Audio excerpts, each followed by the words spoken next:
All right, Brent, scoop for Be the mystery voice. I'll set it. you. 100% don't get to do that. Aw.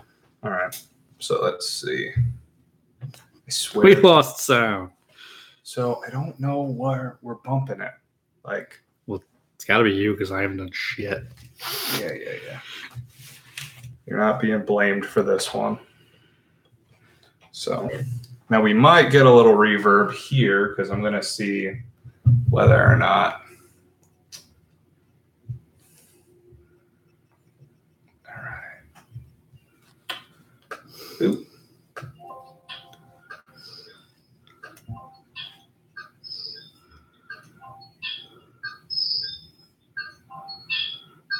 What is that? Was that the reverb? Maybe. Let's try. Oh, because obviously it is because it would go from there to there. Mhm. Herpader. All right. Let's see. Participants. Why won't you let me share this? Josh is here. Josh Storm. That's fine. Tab mod. Cool. All right. So let's go. I've got stupid fingers. I mean, obviously. I didn't ask for your sass. Are we already live? Yeah, we're already live. I mean, Sweet. give it a sec.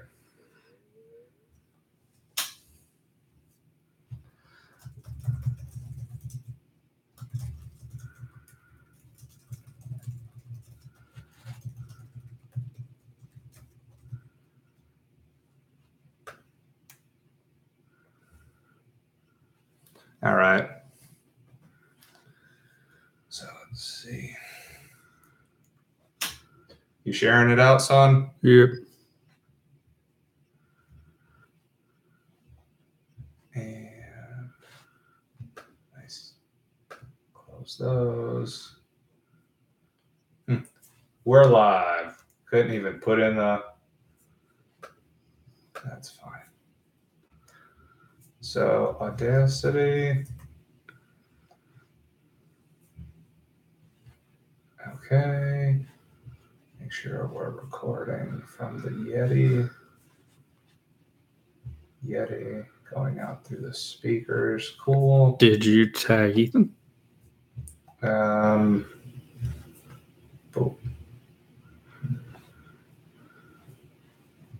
Nicholas Krause likes your page co-opinions. Did Krause not like a thing he is on regularly? Maybe.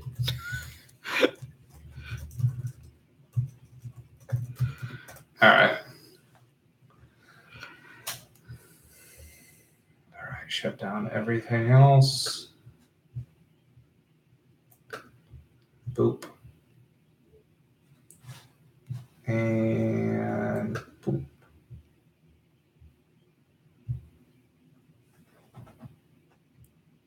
All right. Ready to start it up, Brent? Yep. Cool. Can you see? God damn it.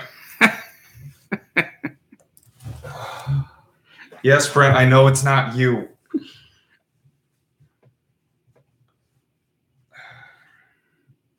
So luckily, I am pretty sure that doesn't affect anything. All right, ready to go? Yeah. Is your phone on silent?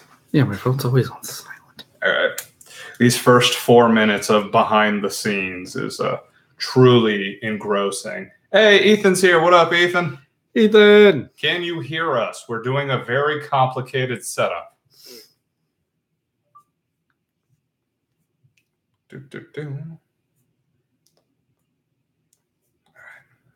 Oh, now I lost my things. There we go. That's fantastic. All right, let's start it up.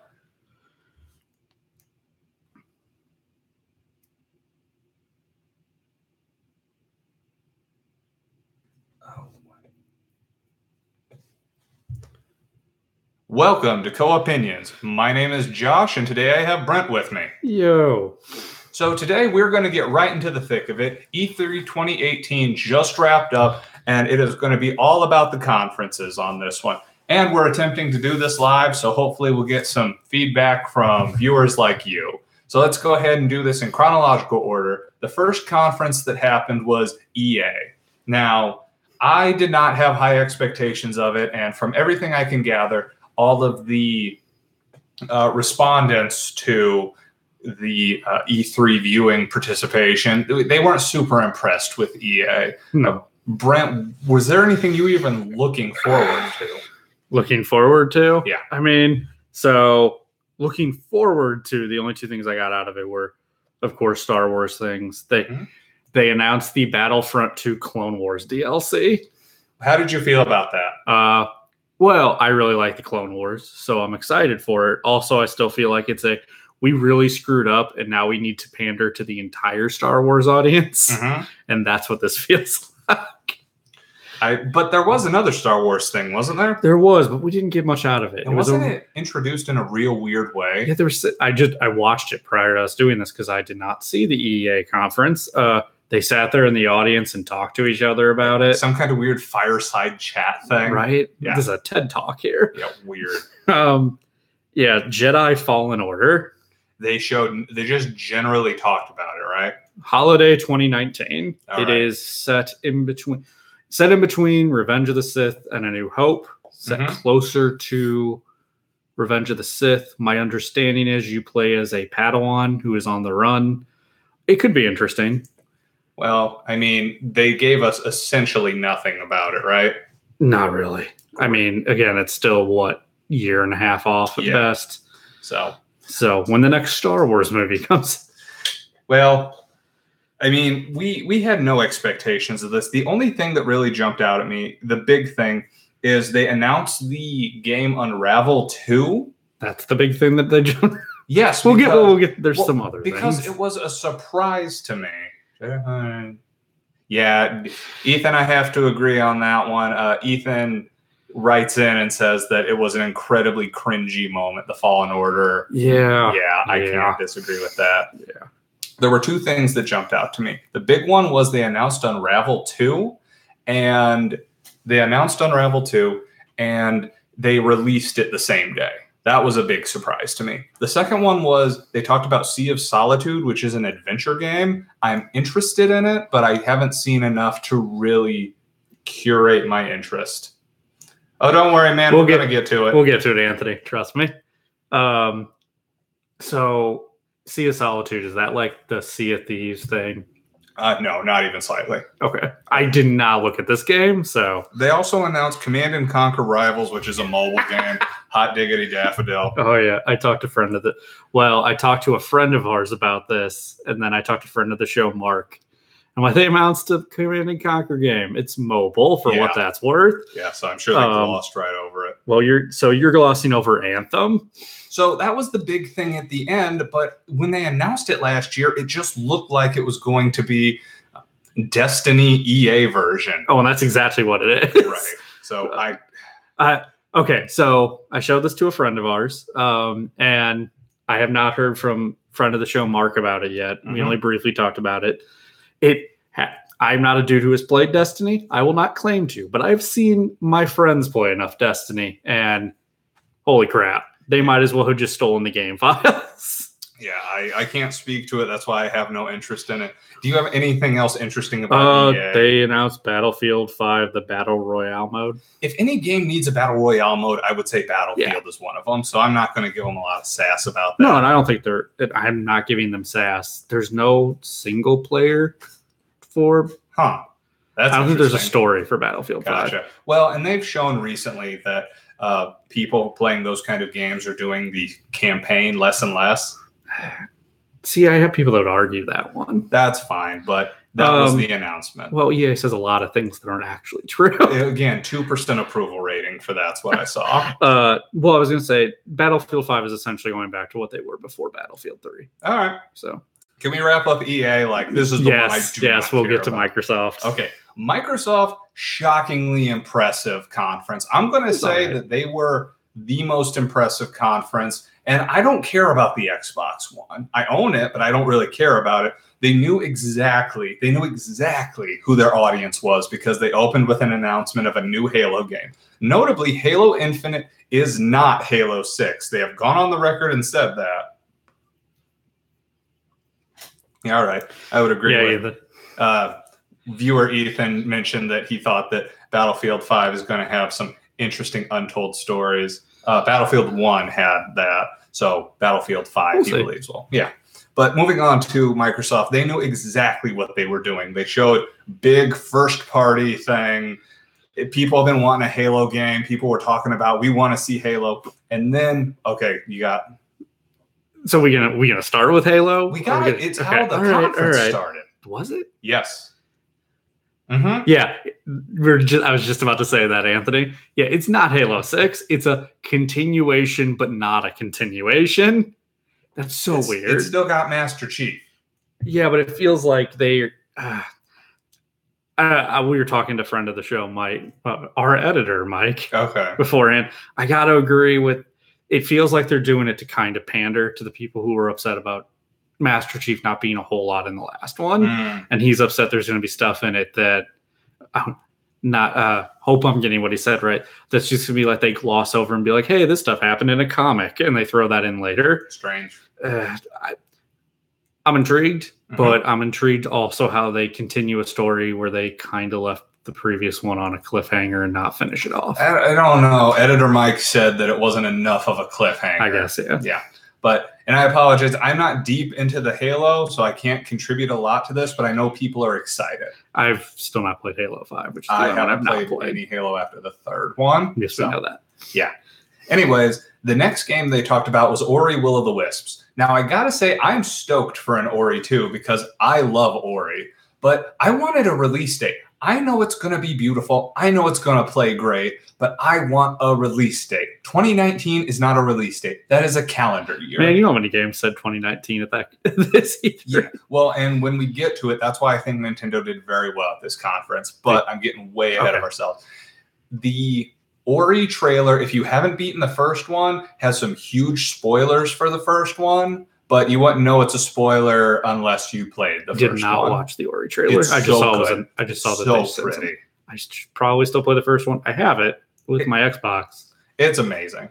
But after, you have no opinion other than it was pretty, right? Because you watched it. The trailer this year? No, you didn't. I did not. You just said that. Yeah.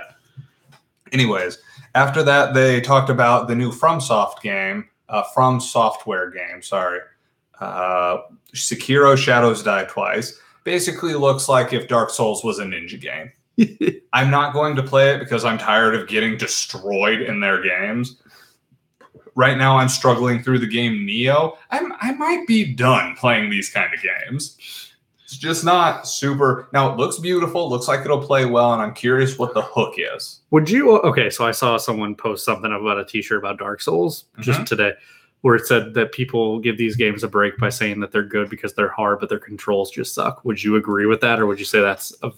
So I can't super disagree. Hear me out. Because the games play like I would imagine trying to fight these kind of things actually play. Like, it's hard to swing a sword. You swing a sword slow if it's giant. Yeah. You can't roll around easily in armor. That's where Neo is weirdly different, is you have very fluid controls where you move very fast. You move like it's Ninja Gaiden. Okay. So, anyways. Well, that is what those people made. And, yeah. Fallout 76 was teased after that, but we'll get on to it in Bethesda, right?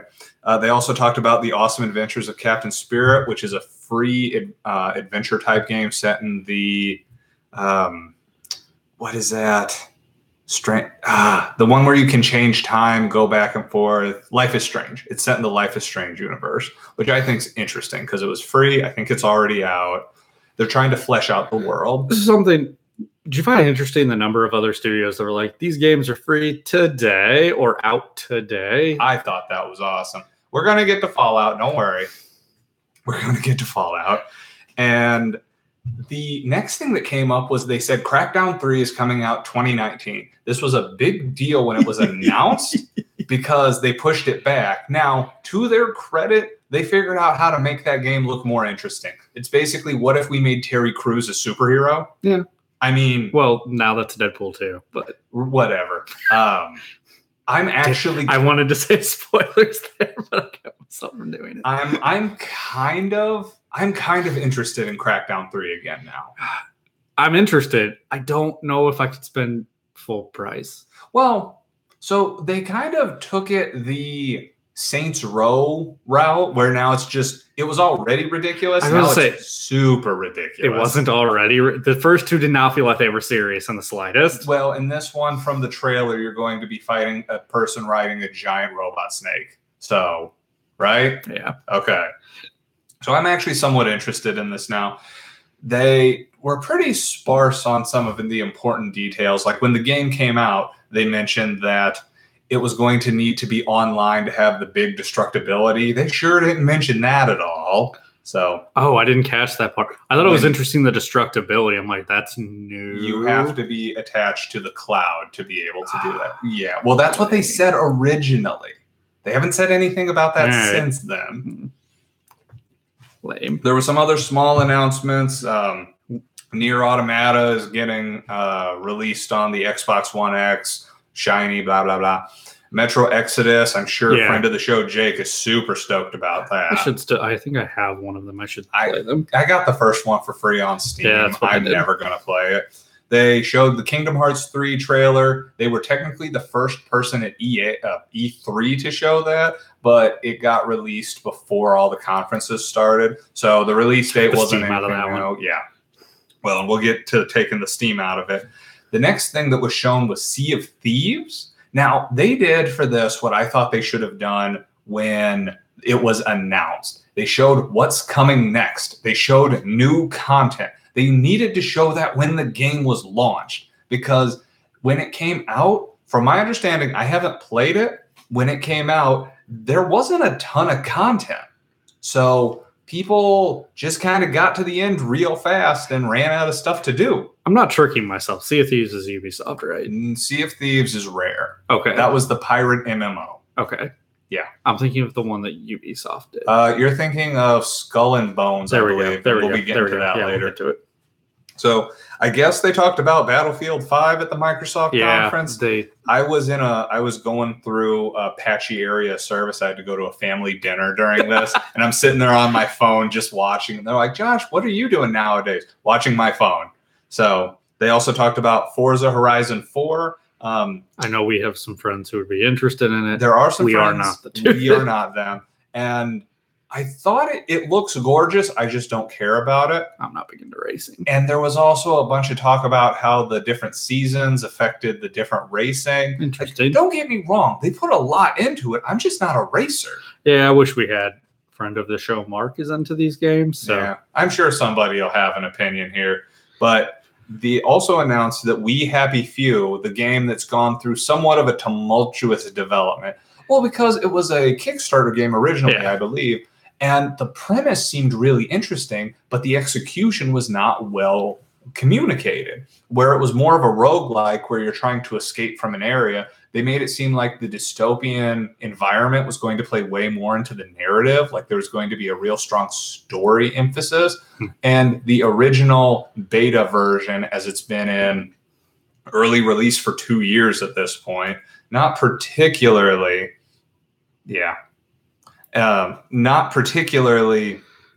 well communicated. So now it's coming out in August on Xbox One. Strong story trailer. We'll see how that goes. So are we going to hit the triple threat here? Which triple threat? The Gears triple threat. Okay, so not yet. We got to blaze through a couple other things. PlayerUnknown's Battlegrounds coming to Xbox One. Who'd he do? Fortnite. Tales of Vesperia Remastered, also coming. Fortnite was not mentioned on here. Session, a skating game. You might be interested in that. That looked like they brought Skate back. So, yeah, I don't know. You got more? No, I know I was into the Tony Hawk games. It depends on how it is. Yeah, I'm sure it'll be good, but it looks way more technically focused. And Tony Hawk Pro Skater 5 sucked eggs. My personal opinion is most of the ones after 3 sucked. So. To each their own. I liked the Tony Hawk games. I'm not sure. It depends if I like Skate or not. You've never played Skate. I don't know. Yeah, well, is it like Tony Hawk? It's far more technically minded. I would say if the first 2 Tony Hawk games had way more emphasis on the actual mechanics of it, then it would be like Skate. Now, who is your gentleman friend? It is Anthony. Anthony might be able to speak to this more. I was a big fan of a lot of the Tony Hawk games. So I played Ali Ali, as we talked in a earlier podcast, which was less about, well, it was very ridiculous, but it was different. Anyways, so moving on real fast, they finally announced Devil May Cry 5. At least somebody was super happy about that. I don't care. I haven't played anything since the 3rd one. One of my friends tried to get me into the reboot, didn't care, didn't play the 4th one. Just some people are excited because this is big news. It's been half a decade since the reboot, a decade since Devil May Cry 4. God, it has, hasn't it? Yeah, right. It has been a long time. They also announced The Division 2. All right. Yeah, I talked to friend of the show, Mark, about this because he has a bitter taste in his mouth from the end of the first one. I'm intrigued, but I can't speak to all the story. I'm intrigued from the fact that it's no longer just in New York, that it's set in DC. So there's got to be something there, but I never got around to playing the first one. And Mark's experience kind of jaded me to that one, too. Yeah, I can see that. They showed a bunch of gameplay for Shadow of the Tomb Raider. That game looks awesome. I knew you and Jake would be excited. That game looks super awesome. They also announced there's going to be Cuphead DLC. I still need to pick that game up, but I'll get to it. There's going to be a new level and a new character. Don't know how the character's going to play. Don't know how the level's going to compare. So I think it's interesting. It's still getting that kind of support. That's great to hear because I know they put everything on the line for that game. They also showed an isometric Zelda-like game called Tunic where you played as a little fox. That game looks delightful. That needs to be on your radar. You're not great at isometric games, so maybe not. I'm interested. They also announced that giant crossover fighter between Naruto, One Piece, and Dragon Ball Z. Yeah. More power to you, I guess. Go ahead. What does that say? It's not like fighters. Yeah. I'm only into Dragon Ball Z. I mean, I know people that are into Naruto, but yeah. Dying Light 2. I didn't play the first one. Battletoads. That was an interesting announcement, but it was only a teaser. They didn't show anything. I'm not shocked they're trying to revamp Rare properties.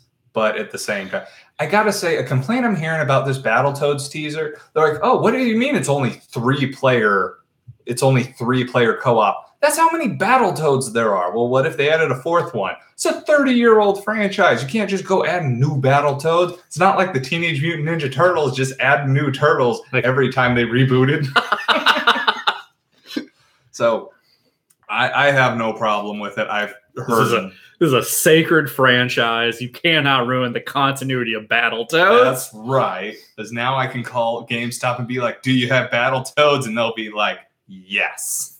So I'm actually looking forward to that. Just Cause 4 looked awesome if I cared about Just Cause. So nice. And we'll talk about the triple threat here, the Gears games. What do you... Oh, Ethan, it's not a Battle Frog. I might have to put you in timeout. That's a thing I can do. Battle Frog. Shame. Anyways, they announced a Gears Pop game that's mobile. So you didn't watch the trailer because I watched it before. It's amusingly adorable. It's Pops. Well, of course it's going to be curious adorable. what it's like because the trailer saw a team of what looked like Marcus Phoenix. I don't know which. Oh. Oh, God. He is their Splinter. No.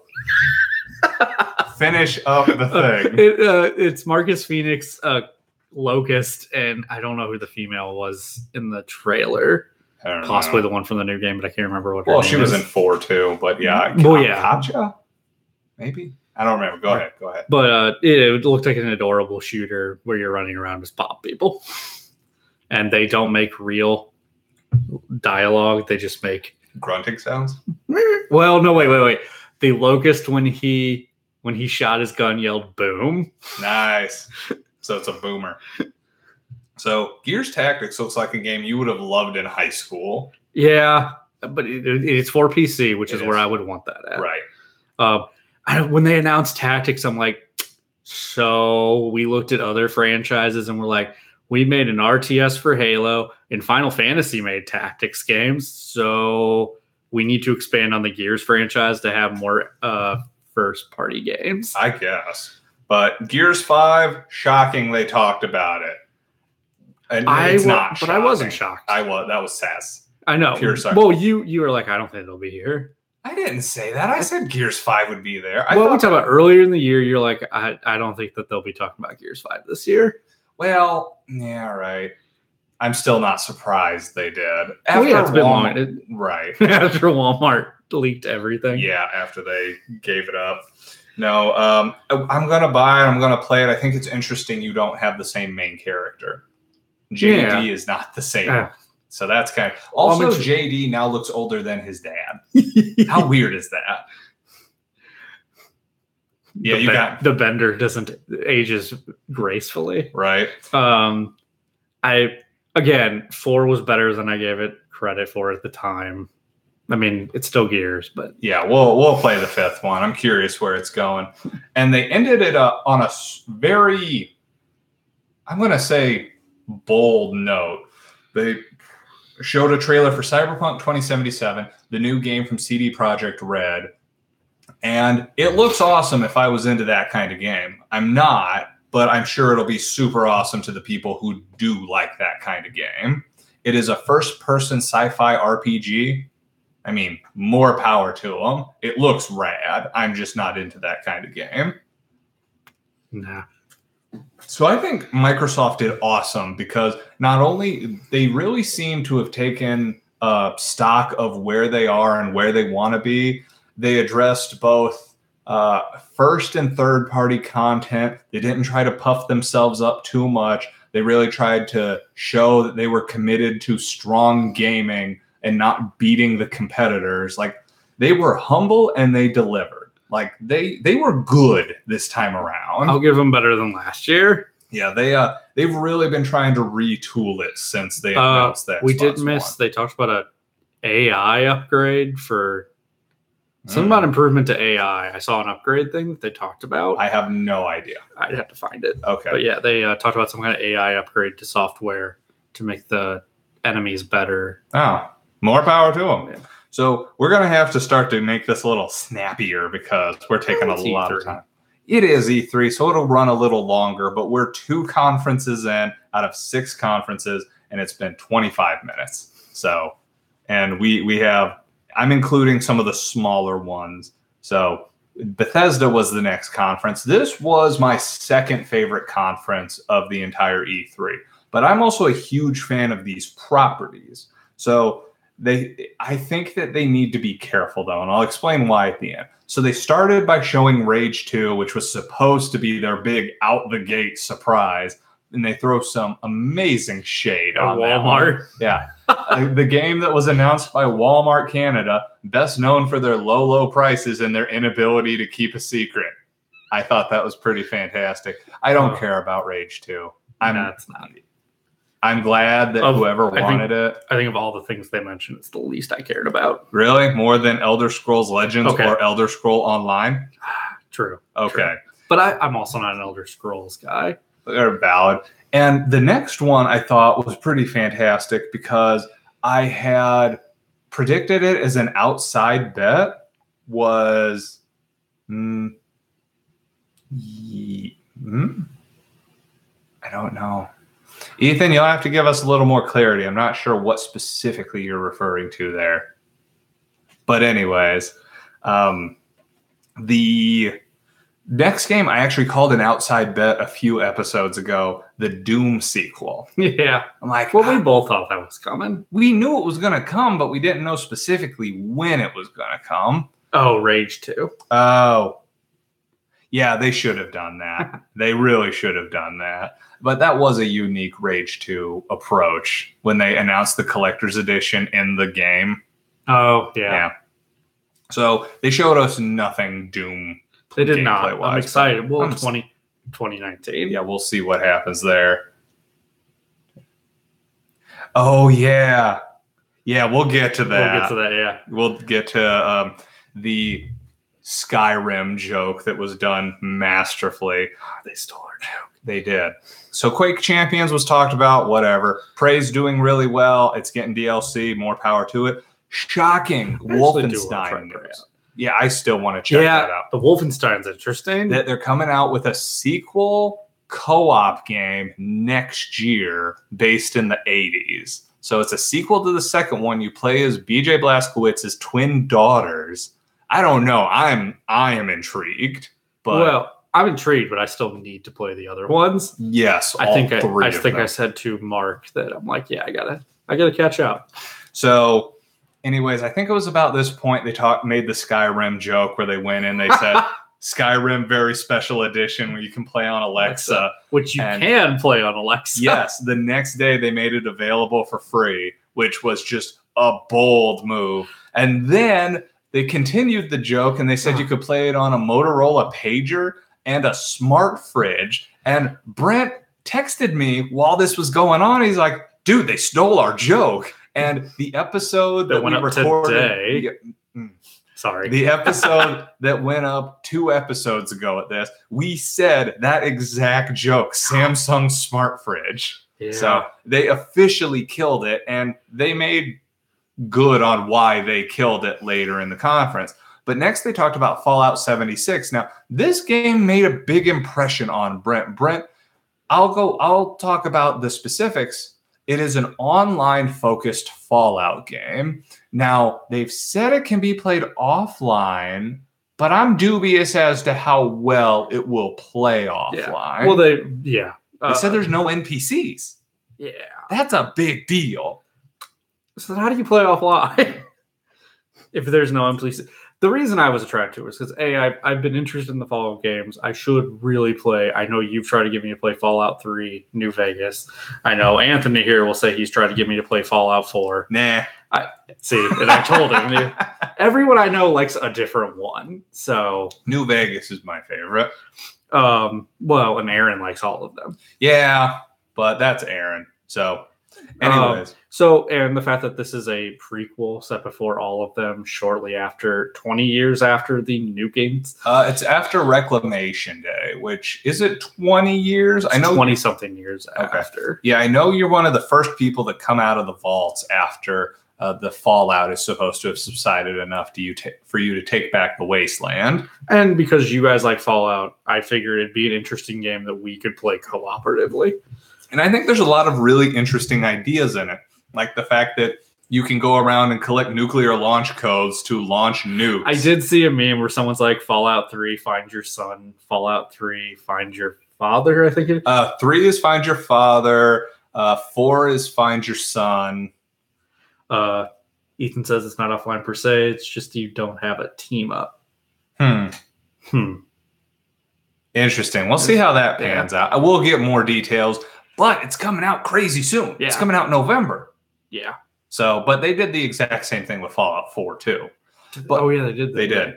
Oh, but the last part of that meme was Fallout 76 allows you to get the nuclear codes to blast some screen name into oblivion. Yeah, the best.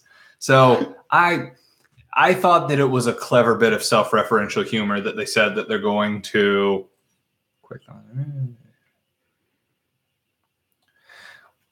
So to speak to Anthony's point, he's concerned about how online play is going to work. I think we need more concrete details, and I think the beta is going to help hash a lot of that out. Because I thought that was the clever self-referential humor that they put out there, was the fact that they're like, sometimes we put stuff out and it doesn't work. I read that on the internet. Their games are always sinfully buggy. Yeah. Always. I mean, that's why it took me. I was going to say, is anything not sinfully buggy anymore? Fallout. I know Bethesda, notoriously bad. But I don't know. Let's see how it pans out. We're going to need something after Grand Theft Auto Online wraps up. That would be funny. I'm sorry. So that's exactly what you would do to your own team. Yeah, I do that. I can actually see it now. Yeah, there's concern from the viewer that they'll just be random nukings out of nowhere, and I would find that hilarious. As someone who's taking us up in the air, as someone who's taking us up in the air in Grand Theft Auto on a plane and bailed out on us, yes, I fully expect you to nuke your own people. Oh yeah, absolutely. So they also made some other small announcements, like Fallout Shelter was coming out on multiple systems. Elder Scroll Blades was available on mobile, whatever. They were working on a new IP, Starfield. And then why they killed the Skyrim joke was because they said, congratulations, Elder Scrolls 6 is in development. Everybody got psyched. That game's not coming out for half a decade. Like they said it was in. I think it's that long. I'm going to give it 3 years. I'm saying half a decade for purposes of hyperbole. I know Anthony would be psyched. Yeah. But I mean, I wasn't shocked that they finally announced Elder Scrolls 6. It had to come sooner or later. Oh, did they say it comes out next year? Elder Scrolls 6? No. Did it? No. There's no possible way. They said that it's coming out after the Starfield IP.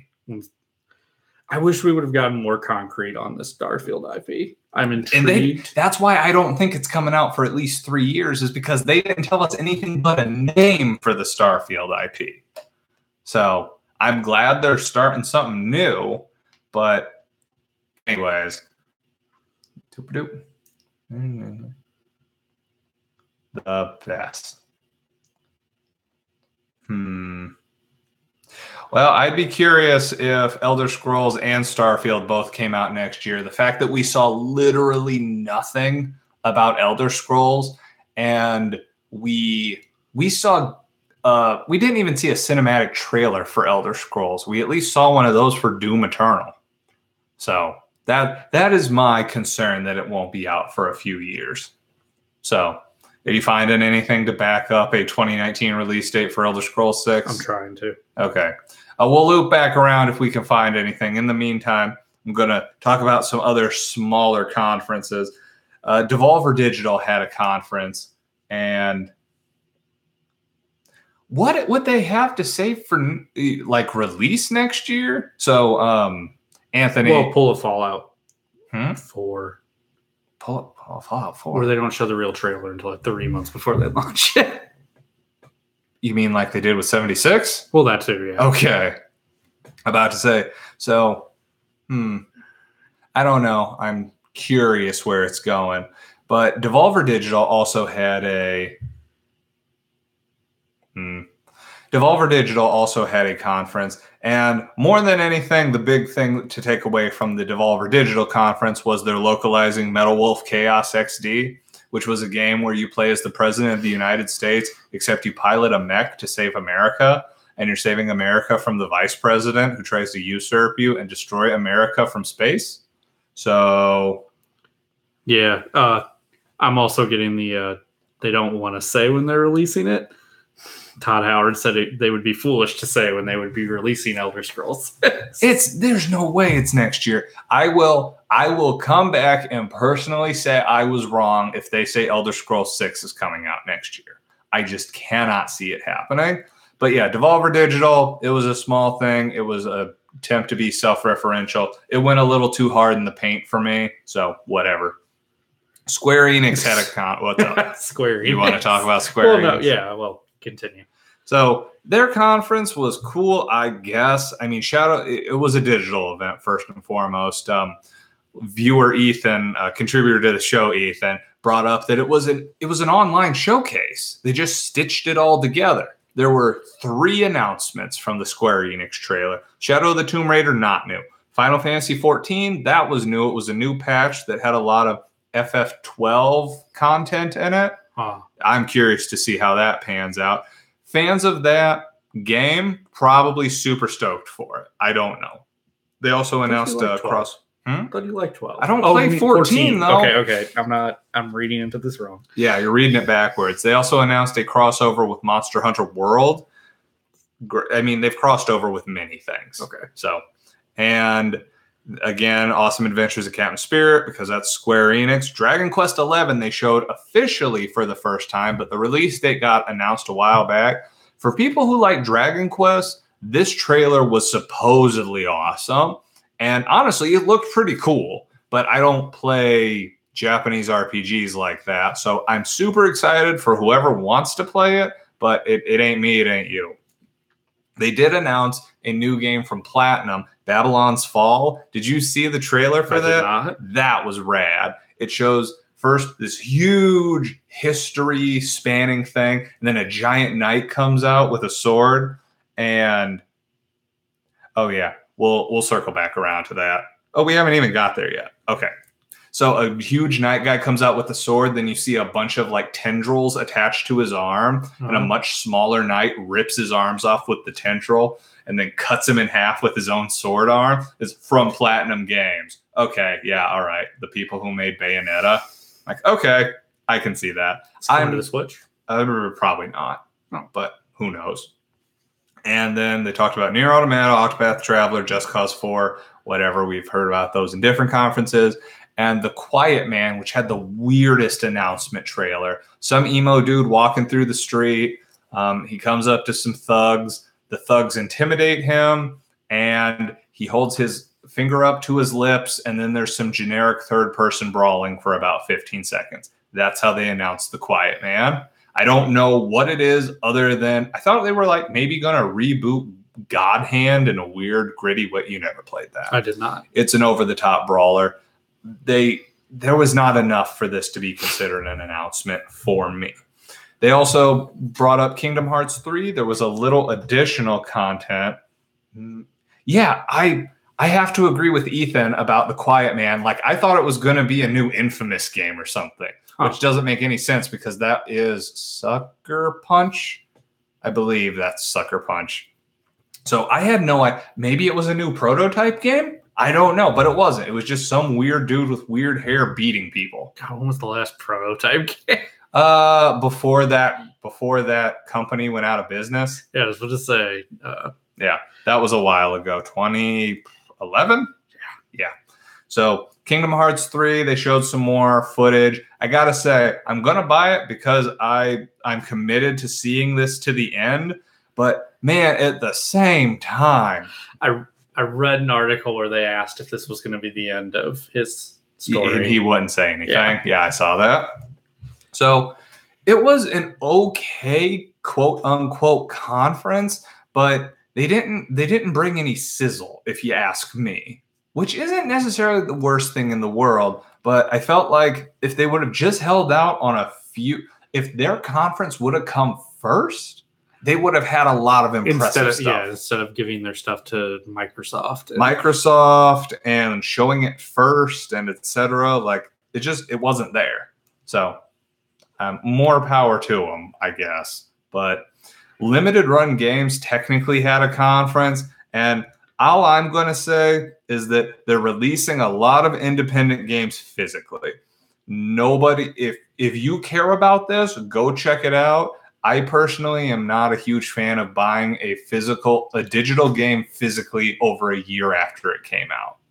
Like I still feel like you have. I do not think I have. What I do is I buy the vinyls of the soundtracks because I still want to support them, but double dipping. Did you buy Undertale digitally or? Digitally, yes. Okay. Yeah, I knew you were going to try to get me on that one. Denied. So one of the only two that I'll really mention here is Salt and Sanctuary, the game by the dishwasher people. That game was fun. It was crazy hard, but that game was fun. And Dust and Elysian Tale is actually coming to Switch. Ooh, right? Oh, yeah, wait, we knew this. It was leaked. There we go. That's how we knew this. So, anyways, God, I like that game. That game was really good, and I would enjoy seeing a sequel to that game. But yeah, if you're interested in physical editions of digital independent games, check out Limited Run Games. They're going to have a bunch of them. So, the next conference was Ubisoft.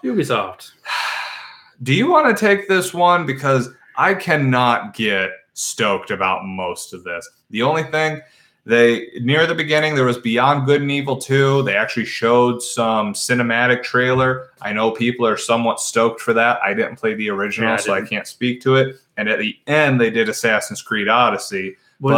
So before we hit that one, Transference, I was intrigued, but I feel like it's nothing.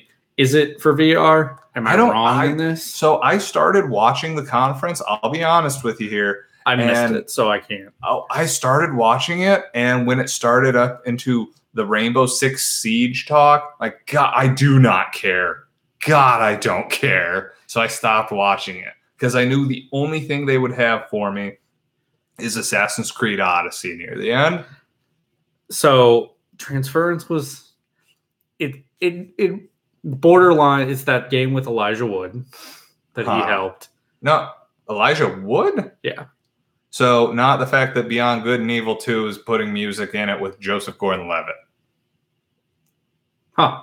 Were you not aware? I was not aware of that. Yeah, he came out on stage. He's like, yeah, my company's working with a lot of independent artists to get their music out there. And like, man, I hope you don't steal their stuff and not be like, this is for exposure. I think it looks interesting, but we've been burned on first-person horrors before. It's a first-person horror. Yeah. Yeah, I'm not. Nope. Nice. Okay. Oh, yeah. That was a great thing from the Beyond Good and Evil 2. So after they came out and presented it, Ethan brought this up just now. While the presenters walked off stage, their mics didn't cut out. So they're like, oh, we killed that. Yeah, we did awesome. Like, they're really pumping themselves up.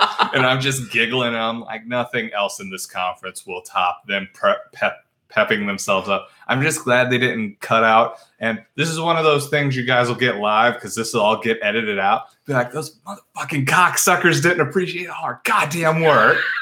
So all that's going to get cut out when it actually gets posted later. Yeah. So I'm glad that they were just really cute about it. So Starlink. That's the game that's all Star Foxy. Yeah. And it has Star Fox in it. Well, yeah. So I have slight interest in it. If it wasn't for the fact that it's another Toys to Life game, maybe the thing that kills it for me. What, you don't want to buy more amiibos? No, Lego's already done. Oh, they burned you real bad, real bad. Are you interested in the Skull and Bones game? Don't get me wrong. I think we all really liked the Assassin's Creed. Well, yeah, Assassin's Creed 4. Like Rogue. This is yeah. I want to be. But it's like that time has passed. It has. Like 7. And we'll get to boating stuff here in a second. All right. But yeah, I want to, but I feel like it's not the same. Yeah, they're trying to recapture something that was more in the zeitgeist back when 4 and Rogue came out. Like now nobody's clamoring quite the same. No. So So Assassin's Creed. So yeah, we'll just go ahead and see. Unless I don't think any of our viewers are particularly interested in the rest. So yeah, we'll cut this next part. Yeah, Ethan, that's actually my girlfriend does prosthetics and created that Vogon head. So she created that when she was in college. But getting back into it. So Assassin's Creed Odyssey. Brent, I'm going to let you take the reins on this one because don't get me wrong. I'm going to buy it because Assassin's Creed Origin was super good. But like I don't know anything going into it. So I'm intrigued, but I'm also baffled at the same time. So Assassin's Creed Odyssey, which we debated, what do we call this acronym-wise? We can't call it ACO. We're calling it ACO squared. Yeah, that's not confusing. Go ahead. I'm intrigued because I really liked the Greco period, ancient Greece. So when they said, "Hey, it's gonna be ancient Greece," I'm like, interesting. That's at least 400 years prior to the game you just called Origins. Yeah. So where are you going with this? Origin hardware. I think we talked about this on a previous podcast because when it got announced, when it got leaked. Right. I thought it was going to be about Darius. For anyone who doesn't know, that's someone in Assassin's Creed 2. Well, spoilers. Oh boy, for a a decade. Almost a decade old game as of next year. Okay, go ahead. So in Assassin's Creed 2, Darius is one of the people you have to get a seal for to get the armor of Altair. He's claimed to be the one who first used the Hidden Blade and killed Xerxes the First, who is, you would best know him if you've seen the 300 movie or know anything about 300. He was the Emperor of Persia. Mm-hmm.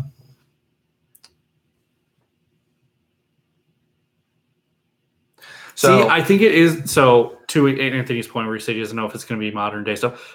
Everything I heard said there is going to be modern day stuff. There's got to be modern There's day a pretty stuff. heavy continuation of the modern day stuff. I'm just curious why it's going back further. Yeah, I want to know why it's going back further. Why I thought it would at least involve Darius, but it doesn't. Yeah. So is this game about the formation of what did the Proto-Templars call themselves? The Order? The Order. Yeah. So I'm curious, this is about the formation of the Order. Because I'm still going to go back to the fact that I was really confused that they called something the Snake, and the Snake never really got brought up. So, yeah, Ethan hit what I was going to talk about. So what's interesting was I was hoping it would be set during the Greco-Persian Wars. It's set after it. That's when the 300 event happened. It's set 20 to 30 years after it. So Xerxes is long dead, and it's set 400 years prior to Origins. I'm interested. I want to know what's going on here. You want to know why? Yeah, Origins was good, so I'm excited. But I'm also really curious about the time period. Well, I'm curious about some of the gameplay things they showed. Specifically, that's another thing.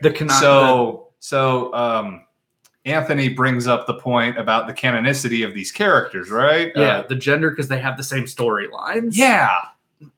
What's going on here? Right. And they also give you the ability to romance characters in this. And then I'm curious, does this have something to do with the First Order stuff you found in the first game? The one about changing the past or something? Oh, you mean by first game, you mean Origin? Yeah, an Origin. Those who came before, they're weird. Yeah, that stuff you found if you went looking for the temple things. Mm-hmm. Yeah. Okay. Yeah, he has a point. Well, no. I have to actually look that up. Ethan brings up that he believes it's pre-Troy. We have to do a little research because Brent's our big history guy. We might not get to it right now, but I'm intrigued. I liked Origins. I love Assassin's Creed, so I want to know where this is going. My one gripe, and this is the one. Man, let the boating go. Are they seriously? Are they doing boating? Let it go. Come on. This is not the time period for it. There are no cannons. You only have arrows and flaming arrows and maybe weird catapults. Everything about sea battle in that era is slamming your ships into each other. That's what Origins was. That was not fun. Let it go. Yeah. It's not. Yeah, they really do need to just let it rest. I like how they're like, well, we didn't have boating in Syndicate or Unity, so we need to bring back boating. No, guys, that wasn't what messed that up. So, anyways, that was Ubisoft, and there was a PC gaming show, but I didn't watch anything about it. Sorry, PC gamers, my bad. I couldn't find anything that I would want. I mean, I still am a decent PC gamer when it comes to RTSs and stuff, but I didn't see any big RTS announcements. So the next one was Sony, and they took a novel approach, and I'm going to go ahead and say they failed because they overcorrected. Yeah, they overdid it because they've been really confident in themselves the last few years, and they overdid it with their confidence because they had people go in between different presentation areas that ended up being. Yeah, that's what I thought. So it's post-Troy. Okay. For anyone. So yeah, the game is post when the Battle of Troy took place. Okay, cool. And so they ushered them into different areas based on these large games. They were trying to focus more on big games than small games. Did they do it So did they do it past The Last of Us 2? Because I thought they were in the same place. They did it, yes, because that's why they had those intermissions in between the big chunks, is because they like move them into different areas. Okay. So the first one was Last of Us Part 2, which, don't get me wrong, it's gonna be good. I'm gonna buy it. I'm excited. But like, it didn't look anything, they didn't make anything pop there. Well, we didn't see gameplay, that's for sure. We did. Did we? We saw a lot of gameplay. Yeah. What am I thinking? Yes, we did see gameplay. And it looked like the first game again. Oh, yeah, right. Because I said to you, I'm curious where the clickers are. Yeah. Like, this just shows the people conflict. Well, that raises the question, how many clickers would be left? Because fungus would decay their body. But anyways, not well, but if they haven't found the cure, there should still be clickers left. People that become clickers. Yeah. You're right. So, and it'll be good. I'll buy it. Whatever. I'm down.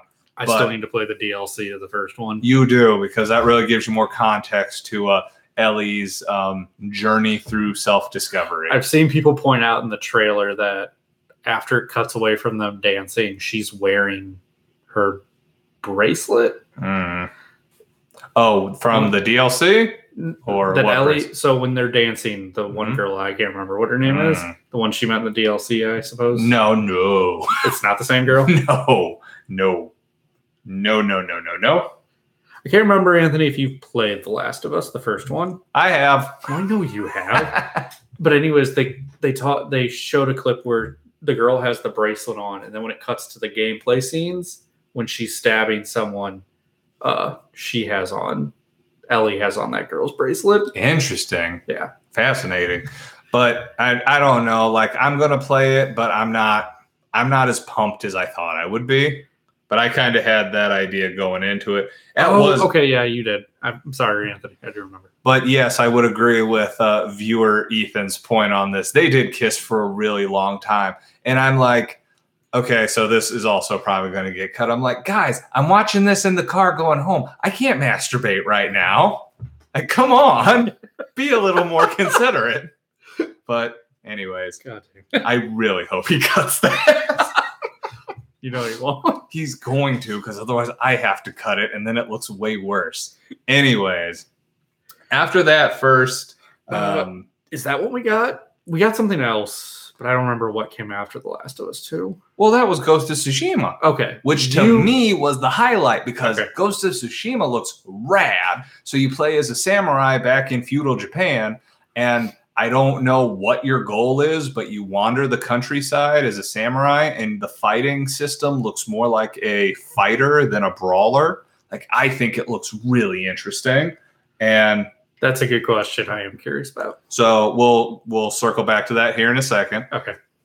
Ghost of Tsushima, that game, it was gorgeous. The fighting system looked interesting. The fact that it's got an entirely Japanese voiceover track adds to the authenticity of what they're trying to go for here. And yeah, it looks rad. So Ethan, I need to take a better look at it. Yeah, is that a time period you're super interested in? Feudal Japan? Yeah, it's an interesting one. I'm curious to see how it plays out. Like, that was the highlight of Sony's conference. But to circle back around, viewer Anthony points out that Joel in Last of Us 2 was pointed out to still be alive, or at least Ellie's old man. We assume that's Joel. Else it would be. I don't know. I guess. Yeah, if he's playable, or if it's just he has to be, because he's in the first trailer. Okay. So yeah, I don't feel like it's a spoiler. No. So he's in the first trailer. But I am curious, like Anthony brings up, if he's playable or not. I have no idea. If it's solely her. I mean, if he's not playable, there's a high chance he'll die, because that's just their jam. Was she the only one you played as in the DLC? Yes. Okay. Mm-hmm. Yeah, you need to play that. Okay. Anyways, though it wasn't a major focus point after Ghost of Tsushima, they showed finally. I forgot they were remaking Resident Evil 2. And not only did they show it, I didn't forget. It was in the back of my mind, but I didn't expect them to show it. So you saw the mouse, and when they showed the PlayStation, I'm like, this can't be Resident Evil. For a brief second, I thought they were going to For a brief second, I thought it was going to be Resident Evil 8. And then that kind of where I thought it was going. Yeah, but then like, oh, remember Resident Evil 2 remake? I forgot about this.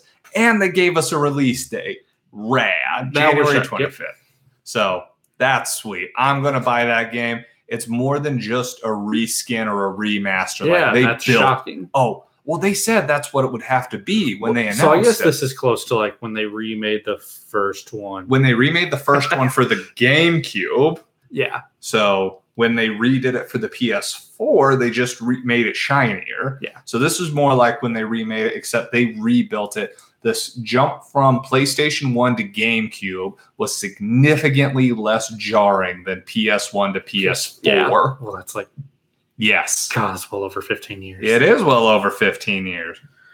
So, anyways, yeah, right? Anthony remembered. See, nobody remembered Resident Evil. And then they're like, boom, it's done. Boom, it's coming out. I saw so many articles saying that the way they've redone it is awesome. So we'll be playing it. I'll be enjoying it. I don't know. I'm psyched. So we got 2 more things for Sony. One that...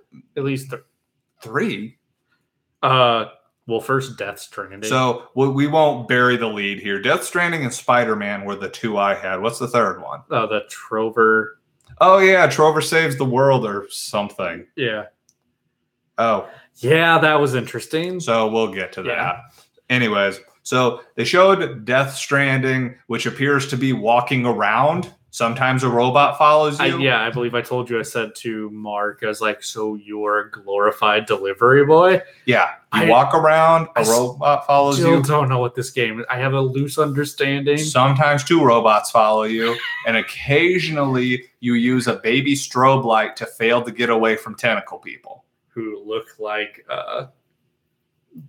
Psycho Mantis. Yeah, shocking. Like, guys, we need to reuse as many assets as we can. I still don't get what this game is about. Yeah. I don't know. The time for being coy is over, Kojima. We need to know what this is about. What is the plot? Yeah, at all. All I know is that it... Maybe. So, I'm not... I heard interesting theories and... Yeah, I mean, I've heard theories, but it's all in Iceland. That's even weirder. Why is he wearing the suit?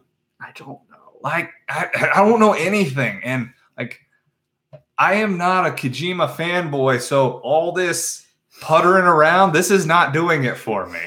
Oh, Kojima. Yeah, so I don't know. Anyways, let's talk about the Spider-Man game, and we'll keep it relatively brief because we still got one more conference to do, and then we got to bring it home for our final thoughts. Yeah. So you talk about Spider-Man because I got it narrated to me by my girlfriend who didn't know anything about Spider-Man. So the Rhino became Rhydon. The Scorpion became first Scorpion Man. Then when I told her that was too close to the actual name, she changed it to Scorpiano. Yeah, I think she called Vulture the Hawk. Yeah, Electricity Man. Yeah. Well, so when the trailer started, because it first shows the raft, and I'm like, ooh. Yeah, that's a ballsy move. It's like the raft. Interesting start here. I'm intrigued because the trailer shows Vulture, Rhino, Scorpion. I like Electro. I like Electro's look. I've never liked either comic book version. Well, viewer Ethan points out that Vulture had a Bane mask. Yeah. So is he not Old Man Vulture? He is Old Man Vulture. Okay. So it's not... Is he Michael Keaton? Did they bring back Michael Keaton? He's not Michael Keaton. Damn it. They're bringing back Michael Keaton for the second Homecoming movie. Excellent. I liked Scorpion, but I'm hoping it's not just a suit, that he still has kind of the mutation thing going on. But not the symbiote? Oh, no, not... You just brought it there. I did. And they showed that, Mr. Negative, and then someone that they don't show. We know Kingpin's going to be in the game. There's been speculation. It could be Doc Ock. I personally think it's going to be Green Goblin. Something, I think GameStop or someone accidentally leaked images of Shockers in the game. So I'm intrigued. I like a good Spider-Man game. This looks really good compared to all the other It ones. looks like Spider-Man Arkham Asylum. And that's not a bad thing. No, it's not. And that's why I'm intrigued by it. Yeah. You'll have to let me know how it is because I ain't getting it. Yeah, the more I've seen, the more hyped I've gotten for it. And viewer Ethan pointed out that the Marvel Avengers game that might have been out there. Oh, have they confirmed Norman Osborn's? And I know he also Green Goblin said that apparently Norman Osborn is in the game, but unknown if he will be Green Goblin. So which is That's one of the two people are guessing is at the end of the trailer. That's who I think it is. The other's Doc Ock. Yeah. Is who people are guessing. I'm curious. So, anyways, they pointed. Viewer Ethan also pointed out that there was supposedly a Marvel Avengers game that did not make an appearance. Yeah. Well, there's also the rumor that it's set in the same universe as the Spider-Man game. Dun, dun, dun. Is it Square Enix? I don't know, Ethan, if you remember who's developing this. That wouldn't be Square Enix, would it? No. You mean the Spider-Man game? No. The Marvel game. Okay. I have no idea. Well, that's what I'm trying to look at. So, anyways, while you are looking that up and while potentially our viewers are looking that up, let's segue into the last conference, which to me was tied with Bethesda below Microsoft, and that'd be the Nintendo conference. Now, I think that this conference showed it's Square Enix. No joke. Yeah, for the Avengers. I remember because people were kind of really pissed that they brought nothing about it. Yeah, right. Yeah, I could see that. Okay. What would they have showed up for? Okay, so listener Anthony asks about Rocksteady not showing up. I had read some articles where people were upset that they didn't show anything. I mean, were they expected to show something? I think it's because people are kind of hoping they're going to bring. We're kind of going to bring a Grand Theft Auto 6. I mean, they did. That's Rockstar, not Rocksteady. Oh, the Superman game that people. There's no real confirm because it's loose. People were throwing some real shade that they didn't show up with the Superman game yesterday. So there's rumor that there's a Superman kind of Arkham Knight game gonna be out there, but it's because it showed up on 4chan. You can't. I know. Okay, first off, you can't trust 4chan. Second, a Superman game to me is the second worst idea behind a Final Fantasy VII remake, which was not shown at the Square Enix conference. To be fair, the rumor was that they nerfed him to the amount he is in the animated series. But even in the animated series, he said that he holds back. Yeah. I mean, I don't disagree with you, but they can't do a good Superman game. They can't. He is a god-made flesh. Unless your run-of-the-mill bad guys are going to have kryptonite bullets. I think that's why the 64 game did bad. Well, that's why they all do bad. Because it's impossible to capture what it is to be Superman in a traditional game. There's no progression there. Well, and then the rumor said there were also supposed to be other DC heroes in it. Yeah, I mean, so what? It's Justice League Light or what? Yeah. Dumb.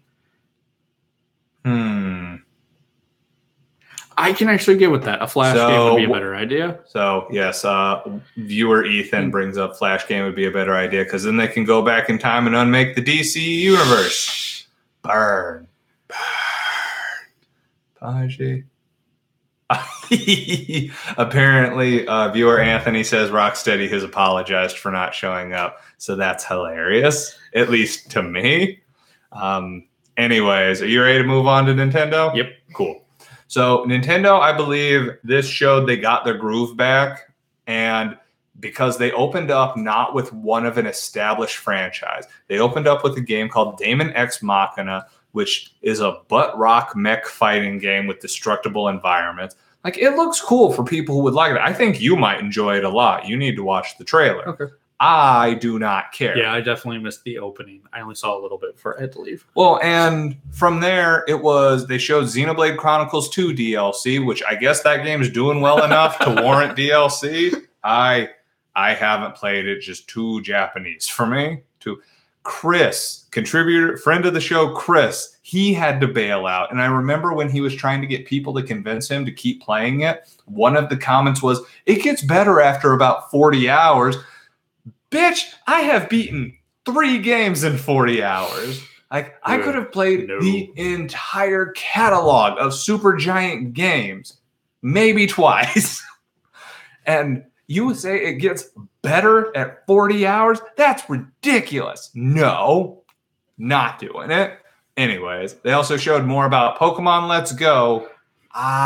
So we got to touch on this. So, yeah, I know you. I'm interested in it. Okay, go. This, like I said, I think when we talked about this last time, it may be one of the first like actual mainstream Pokemon games I play.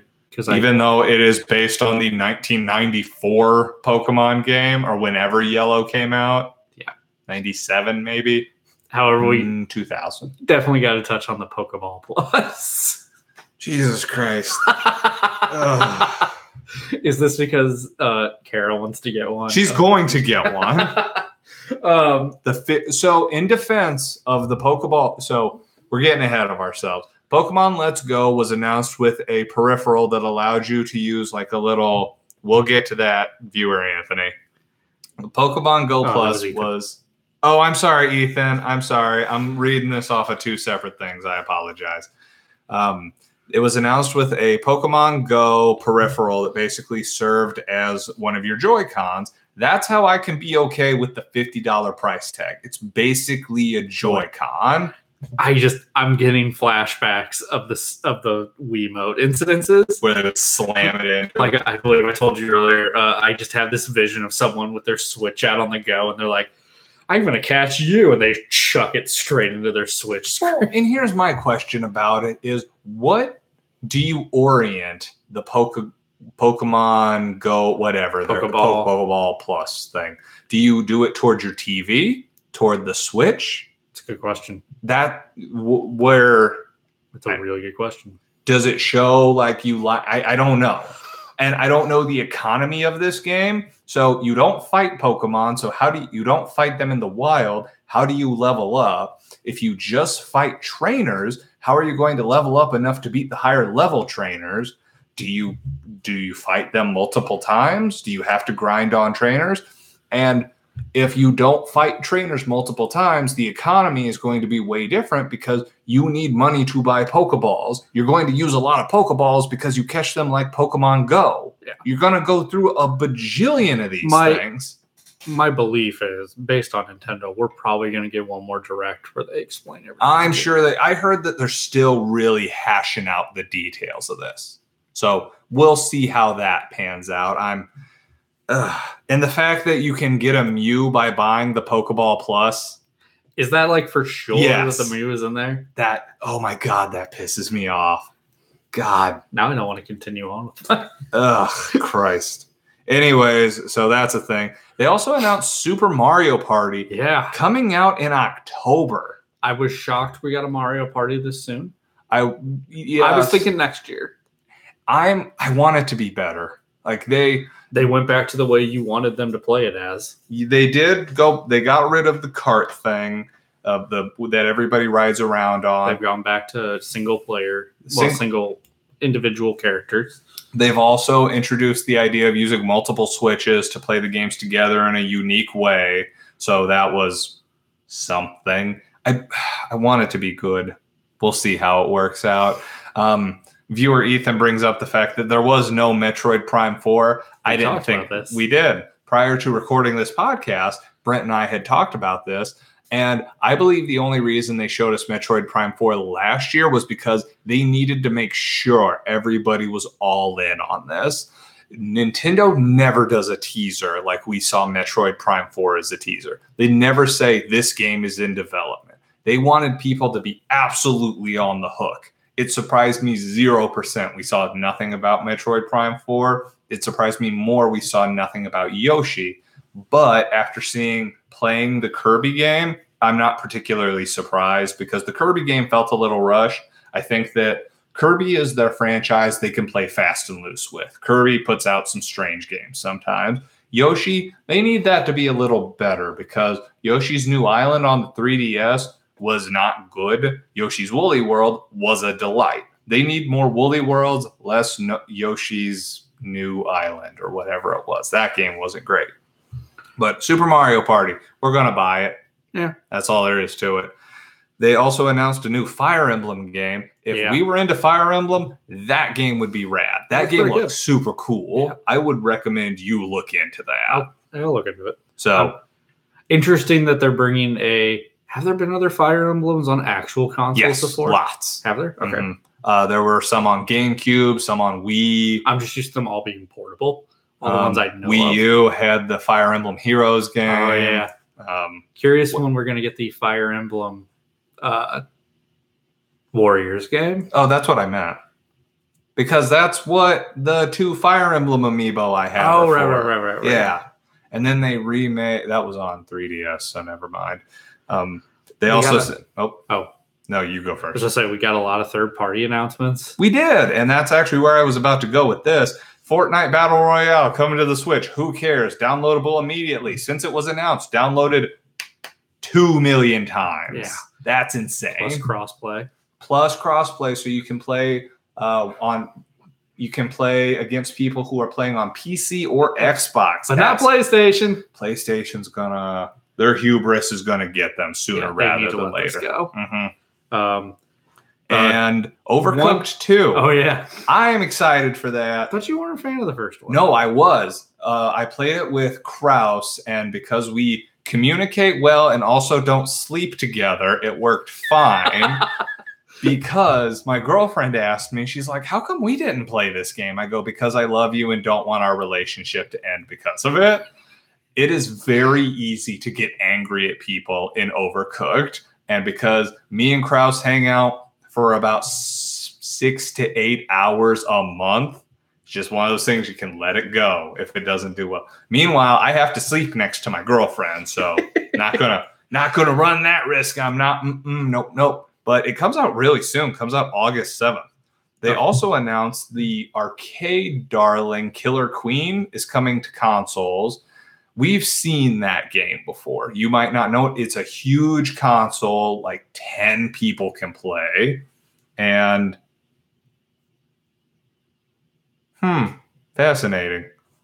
So we'll circle around to that in a second, Ethan. So Killer Queen, it's coming to multiple consoles. Don't know why Nintendo got the announcement on that one. And Starlink is also coming because the Star Fox. Right. Because it comes with a Star Fox character like amiibo thing and the R-Wing model. Nice. For the Switch version. It looks pretty sweet. I'm not going to lie. Yeah. They also announced Hollow Knight was going to be released on the Switch that day. That's exciting for me. I've been waiting for that game on the Switch for quite a while. It's a Metroidvania. I can't remember if it was kickstarted, but it came out either last year or the year before and was very well received as an independent game. I've been looking forward to it on consoles for a long time. The day of release, that was exciting to me. I'm sure I'll be picking it up even if I don't know when. Anyways, they also mentioned Octopath Traveler got an updated demo. Yeah, I saw that. Yeah, apparently it's made a bunch of quality of life improvements. I'm glad that Square Enix is committing to this. It looks great. If you like classic RPGs, more power to you. I won't be picking it up. The final one? Dragon Ball FighterZ is coming to the Switch. Oh, I didn't see that on there. Really? Yeah, sorry. Holy crap, that's huge. Sorry, dude. People are psyched. Including you? It really, I kind of really want to play this game. Now it's on the Switch. I kind of want to get it on the Switch. All right. They said it looks great and it runs perfectly fine. Hey, that's exciting. It looks just as good as the other one. Nice. Plus, it brings my hope up that a DLC for Smash will be okay. Okay, so we'll use that to segue. They announced the new Smash game, which they have explicitly for fighters. Okay, I'm about to say, listener contributor Ethan brings up is One Punch Man rumored for fighters, I guess, and not Smash Brothers. They couldn't put Saitama in there.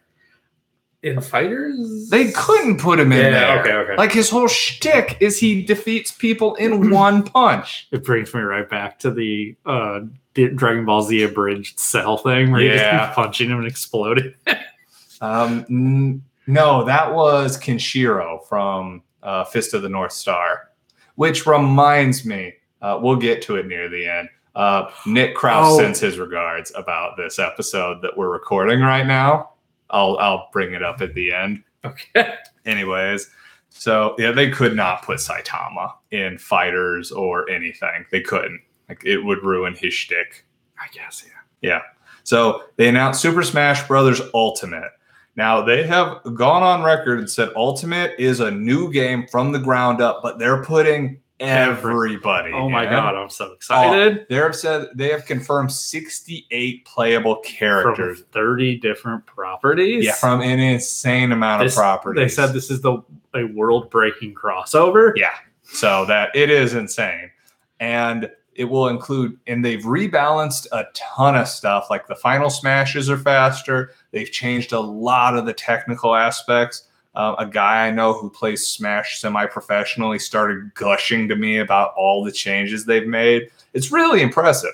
What's also impressive is the fact it comes out in December. Yeah. That's crazy. December 8th? Yep, 7th? You got it. Yep. As of now, they've announced 2 new fighters. One that they announced back during a direct, Splatoon Inkling is coming. Yeah. And they finally put Ridley in. I guess they caved. I like how they made Metroid 1 Ridley, where he's the size of your character. Like, instead of being a giant dragon, he's just the size of you. Well, they had to make it work somehow, I guess. Well, they've been saying for the last 3 games, Ridley's too big to put into these. So, but Snake's coming back. Snake's coming back. Wolf's coming back. Wolf and Fox are interesting because they're Star Fox Zero, Wolf and Fox. Yes, and they changed the character model of Zelda in this one not to be Breath of the Wild, but Link Between Worlds, whereas Link is Breath of the Wild Link. And they're bringing back young Link, which is super weird. Bringing back young Link. They're also bringing back Ocarina of Time Ganondorf. Yeah.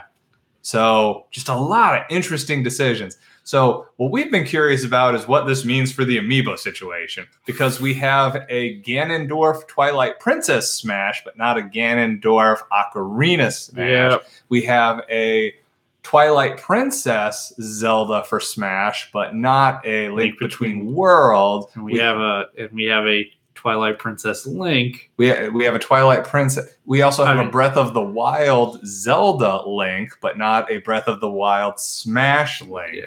They've said that there'll be a lot of cross-pollination here. I mean, I'm going to buy them. Yeah. That's all there is to it. I mean, the only ones we saw at E3 picture were the Inkling and Ridley. And they said there was going to be a Daisy because they made an interesting concession here. They said they're going to introduce the concept of Echo Fighters, which are basically reskinned characters. So Daisy, while being a character different from Peach, plays exactly like Peach. I mean, that's not shocking. What's shocking to me is they're actually calling it as it is. They're calling it a reskin. So we've missed a few Pokemon that are coming. Pichu. Pichu's coming back. What was Pichu? Smash Melee. Okay. Mm-hmm. The fact that they're bringing back the Pokemon trainer is interesting. Which means that they are going to also have to have an Ivysaur and a Squirtle amiibo. I'm not sure if they'll have a Pokemon. There's the Charizard amiibo. Yeah, because Charizard was his own character in the last one. Right. This is so strange. Right? But that brings up the number of Pokemon from the last game. A lot of game characters. I'm excited. I mean, I'm probably gonna buy it day one. Still really hoping Goku is the DLC character for this. I think so. Viewer Ethan asks, aren't the Animal Crossing characters all Echo Fighter? So it's kind of like the Koopalings, where they look entirely different, but they play the exact same. So I think it's just different costumes for the Animal Crossing characters. And same with the Bowser Jr. I don't think we're going to get 7 more Koopaling amiibos, which would make me sad if we did, because I'm going to buy them. We are going to get a Daisy amiibo because they said we're going to get a Daisy amiibo. Hey, as long as I get a Snake amiibo. Cool. Oh, there's going to be a Snake amiibo. This does make me want to go get a few of the ones that I missed. It makes me upset that I didn't pick up a few from the Dying Corpse Toys R Us. Yeah, R.I.P. and Mii Fighters. Which Ryu. are coming back, shockingly. Ryu, I think you can still get through Best Buy, probably at a heavy discount too. So I don't know. I'm gonna buy it. Oh yeah. So no question about that. So people were they were harder on the Nintendo conference than I feel like they should be. But I felt like Nintendo was significantly less pandering than they've been for the last, basically since the Wii U came out. I mean, they brought a lot of third party. Like, to me, that was a huge deal. A lot of third party and a lot of release dates. We didn't see that in a lot of the other conferences. We saw years, we saw months, sometimes we saw windows, but we didn't see dates. We actually got dates at the Nintendo conference. I think people are just like, we want just IPs announced constantly. And I'm like, that's not. And friend of the show, constant contributor, Nick Krause says, there wasn't too much sizzle there for him, but it's because they've changed the news cycle of these conferences. It's no longer you have to wait 6 months to get something. They'll announce something about every 2 months. More people are doing things akin to the Nintendo Direct model, which I am all for personally, because it means you have news during the slow months. Yeah. It no longer goes from March to September without you hearing anything. So anyways, we have gone dramatically over our normal allotted time, but it's E3. We did this last year too. We did it live. Curious how that's going to pan out for the editing. We're gonna see. Yes, right. Anyways, why don't you give me your breakdown of how the conferences went for you? We'll go with the 6. I think Bethesda for me topped it, and I think Nintendo came in second. Okay. Microsoft and Sony. Microsoft was better than last year. They did bring a lot of stuff, so I'm going to give them points above the way they were last year. Now, is it just because you don't care about what they're doing that they got ranked lower? Okay. I think that's part of it. Plus for me, in order for them to, they're going to have to prove to me that they're going to keep this a constant. This isn't just a show of force. Here's show of force. Awesome. Anyway, so then I think Sony's after them, and then EA and Ubisoft, and then EA was last. Yeah, dead last. Just as a quick aside, thank you, viewer Ethan, for sticking with us this long. We know that you're in Wales, so it is significantly later there for you. Big thumbs up. We'll try to have you back on the show sooner rather than later, buddy. Anyways, for me, Microsoft was the winner because I really felt like they doubled down. So quick side note, Anthony, are you from Wales? No, I think you meant thumbs up. Oh, yeah, big thumbs up. Oh, he wants to be on the show? Oh, yeah. Oh, you never told me that. Anthony's the one who wants to do Horizon Zero Dawn with us. Oh, okay. Resident Evil? Mm-hmm. What would you have to contribute to that? I played the Resident Evil games. Which ones? 1, 3, have you 4, beaten them? 1 and 3. Not 4. You beat the first one? 5. You beat the first one? Yeah. Well, we co-opted, me and Cody. Okay. So anyways. Oh, there we go. You missed Halo, Anthony. Sorry. Horizon Zero Dawn and Resident Evil, though. We can still do those, 100%. Well, man, you've still got to completely beat Horizon Zero Dawn. Well, yeah, I got to beat the DLC, and you have to start it. But Jake is chomping at the bit. Well. Anyways, so restarting my thing here. Microsoft won it far and away. Even though I'm not a big fan of the Xbox this generation, they really showed a commitment to bringing quality games. And there's some concern over the fact they acquired smaller studios. I think they're trying to give more flexibility to these smaller studios. I don't think they're trying to ape their style.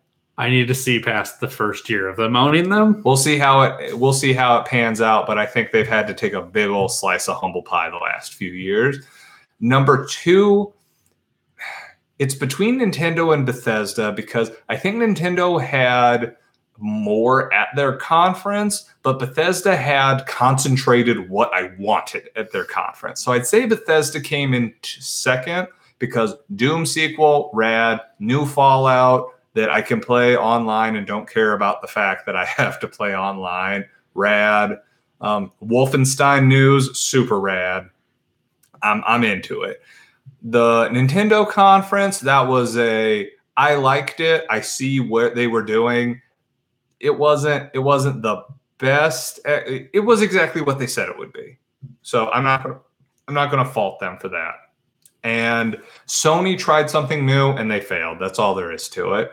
They tried to focus on getting big chunks of select games. They tried to make it a whole multimedia experience. I wasn't feeling it. A lot of people weren't feeling it. I give them props for trying. And after that, Ubisoft, Assassin's Creed, cool, and EA, whatever. EA needs to stop having conferences. What? They didn't have anything. Yeah, okay. Like, just do an they online showcase. Yeah, okay. They had a few things I like, but you make a valid point. The only thing they had was the Boom Unravel 2 is out today. They could have had a 30-minute come to our booth and we'll announce this. Yeah. Like, they didn't need it. They have... Ubisoft and EA feel like they have not changed at all, and either they need to change or stop. That is my opinion. Sony tried to change. It didn't work, but they tried. Microsoft doubled down on the quality. Nintendo acknowledged that they can start actually trying to spread their wings instead of focusing on delivering fan service. This was a good E3, and it showed, we've talked many times about how conferences have to evolve. We saw that this E3. Well, and I was going to say that because I feel like the last two, we talked about the last two, how we weren't wowed, last two E3s before this one. And I feel like I didn't feel that way this time, but I don't know if it's just I've tempered my expectations. I thought over half of the presenters tried something, and it may not have worked great, but they tried something new. This wasn't the exact same conference between everybody the whole time. I thought this was a really good E3.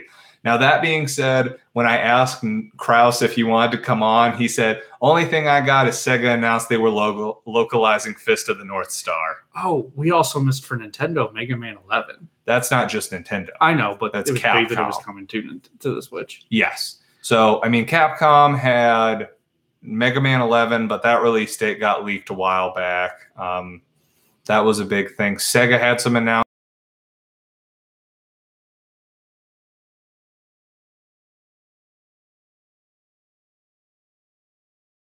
It officially trailer.